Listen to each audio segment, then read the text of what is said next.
Oye, Alejandro, estamos iniciando este 2025 con una cantidad de gente en el planeta. 8.156 millones de habitantes consumiendo y comiéndose hasta el pasto en algunas partes.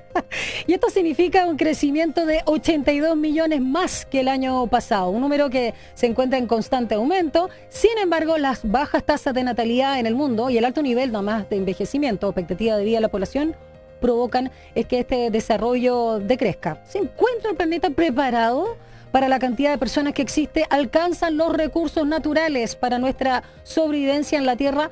¿Con qué vamos a reflexionar sobre este impacto del crecimiento demográfico? Bueno, hay que reflexionar. Necesitamos un filósofo, pero también que tenga base científica, un ecólogo. Ricardo Rossi. Ya lo tenemos. ¿Cómo estás, Ricardo? Bienvenido a Línea 1. Ahí está. ¿Te vemos, Ricardo? Ahí sí, ahí te escuchamos. Bienvenido. ¿Ahí sí? Sí. Muy buenos días, Daniela y Alejandro. Que tengamos fuerzas para los desafíos del 2025. Así es. Bueno, y sobre todo conectando Chile, porque el trabajo que se ha hecho en la Universidad de Magallanes, hablemos de las regiones, pero además con vínculos con la Universidad del Norte de Texas, donde se ha hablado del cambio climático, del mundo que viene, del crecimiento de la población, de los sistemas de explotación de los recursos naturales. Bueno, en ese marco, ¿qué se supone que va a pasar ahora cuando las derechas negacionistas están conquistando muchos países en Europa y en Estados Unidos? Pregunta optimista. Alejandro, yo creo que ahí se pone un punto re importante. O sea, la población sigue aumentando, es un factor relevante, pero hay varias cosas. Una, primero, el porcentaje en que va creciendo es menor a nivel global y es mayor en algunas regiones que en otras, digamos, en algunos continentes que en otros. Entonces, esta tensión en la población como un número en que la humanidad es responsable porque vamos creciendo en población no es tan simple. Y ya en los años 60 se había propuesto una fórmula que era la llamada IPAT, que era que el impacto de la población humana no es solo la población, sino que tiene que ver con la afluencia y la tecnología. Y por afluencia se entiende este grado de consumo y producción, por decir, de desechos, ¿no? Entonces, frente a lo que tú planteas del negacionismo, una de las cuestiones más difíciles es la concentración de la riqueza, la concentración del poder bélico, la concentración del poder de los medios de comunicación, el manejo, ¿no? Y ahí entonces hay que poner mucho la atención en la estructura política, en la estructura de consumo, la cultura de la sociedad humana y de las sociedades y cuáles se expresan y cuáles no, y hemos llegado a un grado extremo, una figura gravitante que es Elon Musk, apoyando abiertamente ciertas posturas muy extremistas en cuanto a una autoridad bien de extrema, ¿no? De derecha, aliándose incluso ahora con algunas posturas alemanas, europeas, no solo ya apoyando al electo Donald Trump. Ricardo Rossi, tú habías planteado también en otras oportunidades temas bien relevantes a propósito de la pandemia del COVID y la relación de la epidemiología directamente con la degradación del medio ambiente. Por otro lado, también hay posturas desde la ONU que hablan que menos población, mejor esperanza para el medio ambiente. Y a la vez, las especies claves, ecológicamente claves, tú habías relacionado. Y luego me gustaría que pudieras explicar, a propósito de esto más macro, este concepto de la tragedia de los comunes. Partamos con el tema que tiene que ver con tanta población, ¿cómo hacemos con el medio ambiente? Vuelvo a insistir que tanta población depende qué población. No se puede comparar un derrame de petróleo en el Golfo de México, que es causado por una compañía, British Petroleum, por ejemplo, que tiene un impacto enorme y los responsables son bien identificables. Entonces, a veces cuando se habla de la población en la totalidad, es una forma de diluir la responsabilidad. Okay. De enmascarar a los verdaderos responsables. Claro, son todos, no hay nadie, es como eso. Exacto, exactamente, Daniela. Esa es una táctica bien efectiva mediáticamente, o sea, insistir en que hay un problema entre la humanidad y la naturaleza. Yo insisto, no hay tal. Los seres humanos hemos evolucionado, coevolucionado con la naturaleza y la mayoría de las culturas en los distintos continentes, por supuesto en nuestro continente los pueblos originarios, pero también tradiciones asiáticas, tradiciones cristianas, tienen una gran cercanía con la naturaleza y Francisco, el Papa Francisco, ¿no es cierto?, escribe el Laudate Si. Entonces, no es la humanidad. Y el Laudate Si es muy claro, hay problemas sociales, de distribución, de valores, y justamente en ese marco viene la población. Entonces, sí hay un problema con la población, somos muchos. Hay un problema de capacidad de carga, que es un concepto que lo acuñaron los veterinarios antes, ¿no es cierto? Que, bueno, una pradera tiene la capacidad de tener tantos animales y el planeta tiene la capacidad de tener tantos seres humanos, pero depende de cuánto coman los animales. Por ejemplo, es distinto una pradera para las llamas o las alpacas o para vacas. Análogamente depende del tipo de cultura. Yo creo que ahí tenemos una opción positiva de focalizar más en los impactos diferenciales y aprender de culturas que son sostenibles y acotar el poder, ojalá que podamos acotar el poder de alcance de los medios, de esta imposición de una cultura global que hace al resto ser meros consumidores, seguidores de aquello que ofrece el sistema prevaleciente. Ahora, el que parece ser el principal estímulo para las poblaciones, que es consumir, ya que no encuentras tanta gratificación en otra esfera, pero lo concreto es que sobreexplotación de los recursos termina alterando el ambiente y eso produce los desequilibrios. Las grandes pestes que estamos viviendo, las grandes pandemias que estamos viviendo, ¿cuánto tiene que ver con los modos de vida y cómo está prevaleciendo los modelos económicos? Tiene mucho que ver, o sea, hay especies que en sus ecosistemas, especies de virus, especies de microbios, que están en sus ecosistemas muy bien, pero si le destruyes el ecosistema, se liberan a un sistema urbano, a un sistema donde empiezan a expandirse y nos llegan, porque nosotros invadimos, por decir así, las selvas, los mares, las montañas, y nos vemos confrontados a esta explosión de pandemias como el dengue, la influenza aviar, la malaria aviar. Yo creo que tiene mucho que ver con lo que planteabas tú, Daniela, de la tragedia de los comunes. La tragedia de los comunes fue un artículo muy influyente, fue escrito en el año 1968 por Paul Ehrlich, en que llamaba la atención sobre dos factores. Uno, la población humana, y otro, la contaminación. Partamos por la contaminación. Él hace un ejemplo que para quienes nos estén escuchando puede inmediatamente hacer sentido. Dice, si observamos los pájaros, ellos limpian el nido.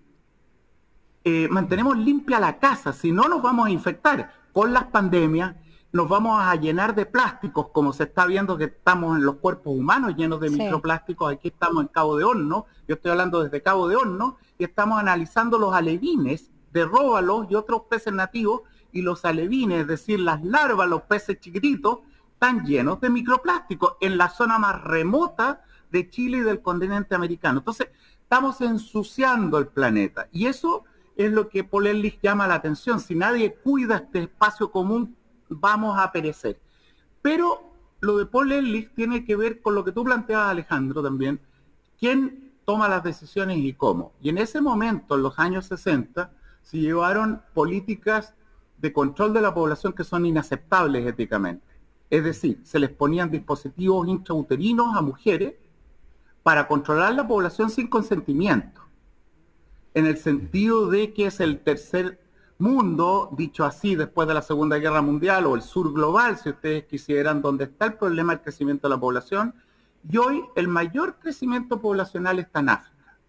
Es inaceptable, sin consentimiento, empezar a controlar a aquellos que los cuales me están causando problemas, puesto que el problema viene muy asociado del imperialismo que se entromete en el continente americano, explota los recursos en ese concepto y les da soluciones, y con toda la complejidad que ello lleva. Entonces, el control poblacional, como se llevó a cabo en los años 60, hoy nos parece inaceptable.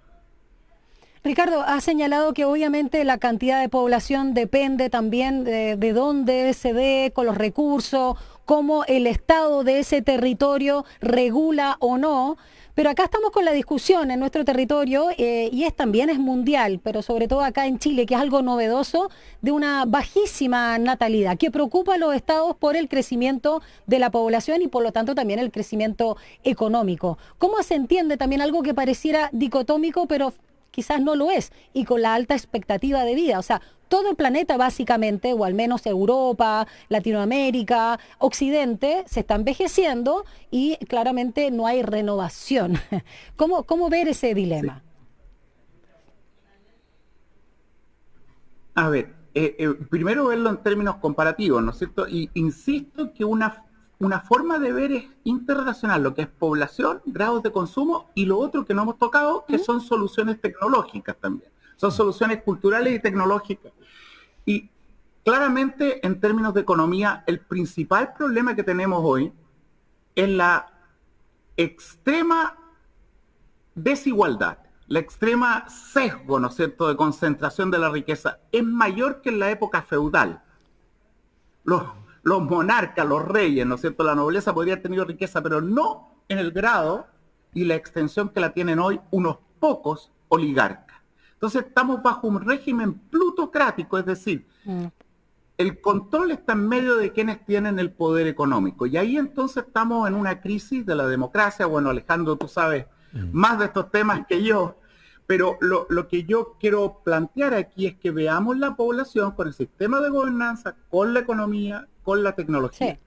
Ahora, ¿qué soluciones nos pueden dar las tecnologías? Seamos cautos, pero algunas tecnologías por ahí pueden ir soluciones, ¿no es cierto? ¿Y a quiénes benefician y cómo distribuimos? Aquí en Magallanes está el boom del hidrógeno verde. Hay una promesa que no se sabe cuán verde o no verde es.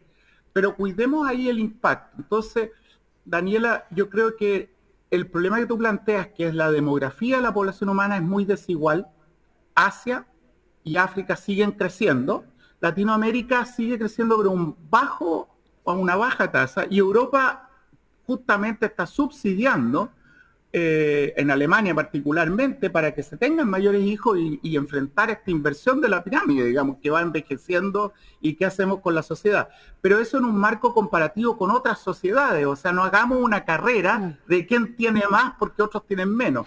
Pongámonos de acuerdo, concertemos, pero eso es muy difícil y suena teórico y abstracto si no solucionamos problemas de poder, en particular la expresión bélica horrorosa que estamos teniendo en este momento. Entonces, no es insisto, hay que tomar en su complejidad el problema y realmente saber que hay poblaciones que se han autorregulado de alguna manera y otras han fracasado, y tomar la población humana hay que limitarla, pero hay que limitarla en todos los continentes y tener esa capacidad de negociación. Y ahí viene, ¿qué capacidad tiene uno para sancionar? Ninguna. Muy poco. Los estados tienen mucho menos poder que las corporaciones globales. Y ese es el problema que, cuando se acuñó el término democracia, Aristóteles llamó el problema de los idiotas. Para Aristóteles, el concepto de idiota no es el mismo que manejamos hoy. Sí, no es un problema psicológico. No. Un idiota era una persona muy inteligente, pero que tenía un autointerés desequilibradamente mayor que el interés público. O sea, un egoísta. Y eso es lo que Entonces, en esa lógica parece, bueno, si no lo echo a perder yo, lo va a hacer echar a perder otro. Démosle, hasta que se acabe. Pero eso es obviamente suicida. Entonces, ¿qué se hacía? Se sancionaba a quienes no pagaban impuestos, a quienes buscaban artilugios para no pagar impuestos, y a esas sanciones, si incluso no respondían, se les exiliaba. Ahora no tenemos dónde exiliarlo, ni tenemos la capacidad clara de sancionar. Entonces, de alguna manera lo que quiero decir, espero que dé esperanza, porque tenemos posibilidades de salir adelante. ¿Los apolíticos podrían ser idiotas o no necesariamente? con el sentido aristotélico. Los apolíticos entendemos política por un sentido amplio, claro, por la... De la polis, digo yo, no el partido. absolutamente, Daniela, en el sentido que habría un desinterés por participar. Ahora, ¿cómo participamos? De muy distintas formas. Claro. Pero, por ejemplo, los sistemas tributarios, en el sistema judicial, el sistema legislativo, ahí tenemos que mejorar. Y creo que Chile debiera realmente poner atención al gran valor que tienen las áreas protegidas. Nosotros tenemos muchas áreas protegidas y con el servicio de biodiversidad y áreas protegidas podríamos confrontar una tragedia a los comunes si es que realmente se externaliza la administración de un bien público. Si se externaliza en manos de privados un bien público, probablemente va a dejar de ser un bien público. Yo creo que el Estado tendría que tener un sistema de recaudación de impuestos que lo logremos en uno de los programas de Boric, ¿no es cierto? Todavía hay tiempo, y entender que a toda la sociedad le va a ir mejor. Vamos a tener más agua, vamos a tener mejor aire, y por lo tanto vamos a florecer como población y vamos a poder acoger a los nuevos niños que necesitamos para que no envejezcan por nuestra población. Pero cuidemos la casa y entendamos que ese es un rol del Estado. Sintámonos parte de un país orgulloso de algo público y no como una mera utopía de que aquí cada uno se las arregla y el emprendedor privado le va a chorrear luego a la totalidad. Eso es la idea de Milei, ¿no? Que va justamente contrario a lo que tú acabas de señalar, que es muy peligrosa. Así es. Y que está generando una tragedia ambiental en nuestro país vecino. Bueno, le quiero agradecer, Ricardo, desearle un estupendo año allá en Magallanes haciendo patria. Sí, qué maravilla. En Cabo de Horno. Sí, increíble. Pero ya al final, casi faltando a la Antártica. El presidente dicen que viaja hoy para allá.